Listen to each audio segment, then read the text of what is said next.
In today's How to Slice, we're gonna go back in time and take a look at some medieval goblets. So let's start. In this video, we're gonna be checking out this awesome dragon claw goblet. As you can see, this looks really nice. We got the hand over here, the claws, a little bit of looks like some money.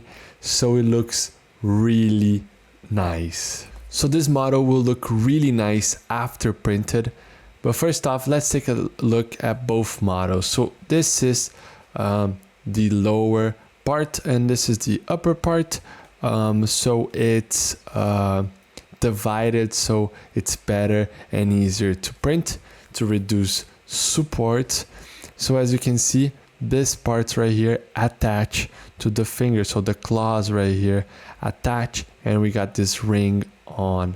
So this makes sure that after assemble it will hold the recipient over here and will look really nice. So before we print, let's take a look at the best configurations to print this model.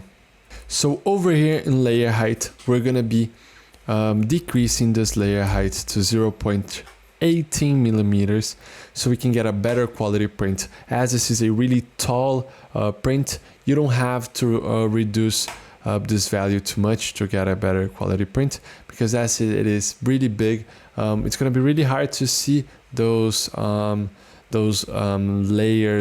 layer print.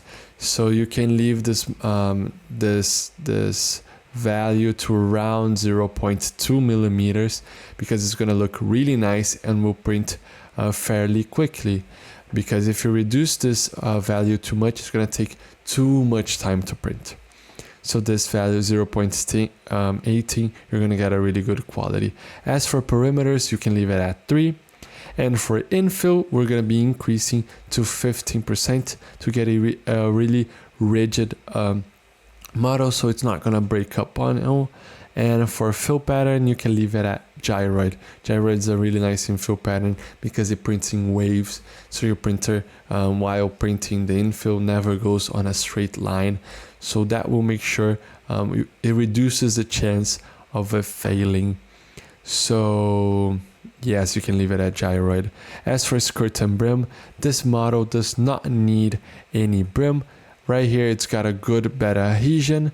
And for this model, you do not need any brim because it's not gonna tip over. It's not that tall, so you're not gonna have any issues.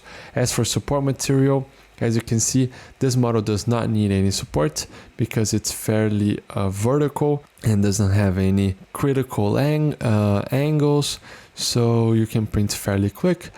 As for this model right here, the claws, I'm just gonna be adding a little bit of support, paint on support, just so you'll make sure that you print fairly well and you're not gonna have this claws breaking while printing or failing on you. So let's paint on just a little bit of support. I'm just gonna scooch this model over just so when we draw support, it's gonna have some areas so the support can be laid over here. So we can go to support painting. I actually messed up because you gotta select the correct model, go over here and just paint a tiny bit of this region right here. So this will make sure that it supports your model and it will hold your model. So it's gonna add just tiny bits so it will hold. It will make sure that all the angles can be printed perfectly, and we'll make sure that by no means it will fail and knock over the cloth. So you can paint fairly roughly, but this will look nice. It's just to make sure that they do not fall over. So as you can see, I just painted and it looks really nice. So let's go to the print settings and configure the support. right here. So I selected you don't need to select auto-generated support because we painted on support, so it doesn't have to be auto-generated. And we're going to generate support material. Over here, you're going to select organic, just so we can print with supports that look like branches. It's the tree mode, so it will look really nice.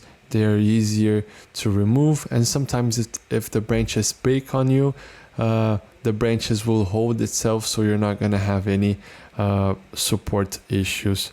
As for top interface, you can reduce to 2 layers, so it's better and easier to remove the support.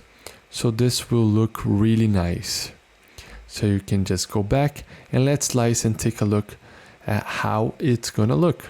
So as you can see, I just sliced the model and it will look really nice. So as you can see, this section right here, the hand, as you can see, it's gonna look really nice. It will print perfectly fine, no issues.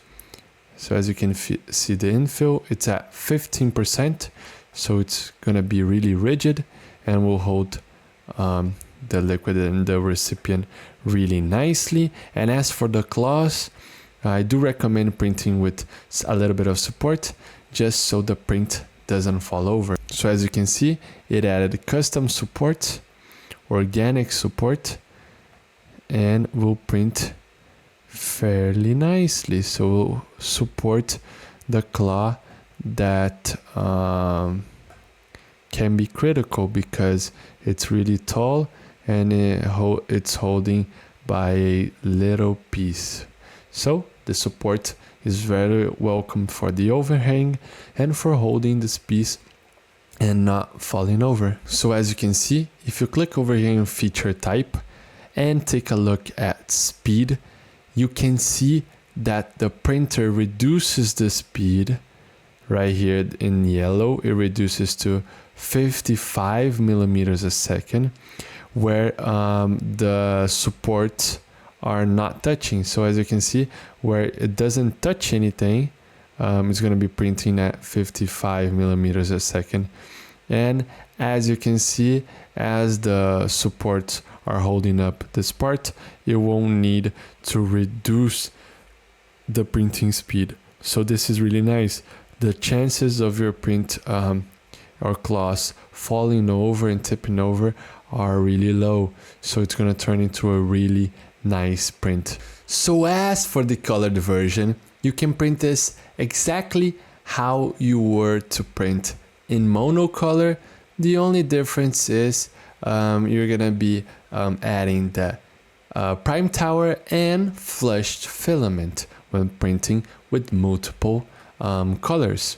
So what you can do is sometimes you can go over here and change the preview color. So let's say you don't have this violet color, so you want to try out, let's say maybe a brown, and you can take a look how it would look with different color filaments. So you can be swapping and doing the variation you may like. So feel free to optimize this the way you want. What I recommend is to print multiple models, more than one model in the build plate. So what I recommend is by duplicating and printing exactly like this, so you're gonna waste less proportional filament. By this way, if you print one model or two models, it's gonna waste the exactly same amount of filament. So the more models you put on your build plate, it's gonna reduce the proportional filament usage for the models. So the model is ready to print. Happy printing to all of you, and I hope you enjoy this beautiful model. And check out STL Flix for more models like this one. So, bye-bye. I hope you guys enjoy it. Those slicing videos are an initiative from STL Academy, which is the educational project from STL Flix. So if you guys want to learn more about 3D printing, you could check our description and look at STL Academy courses. And don't forget, see you guys at the next slicing.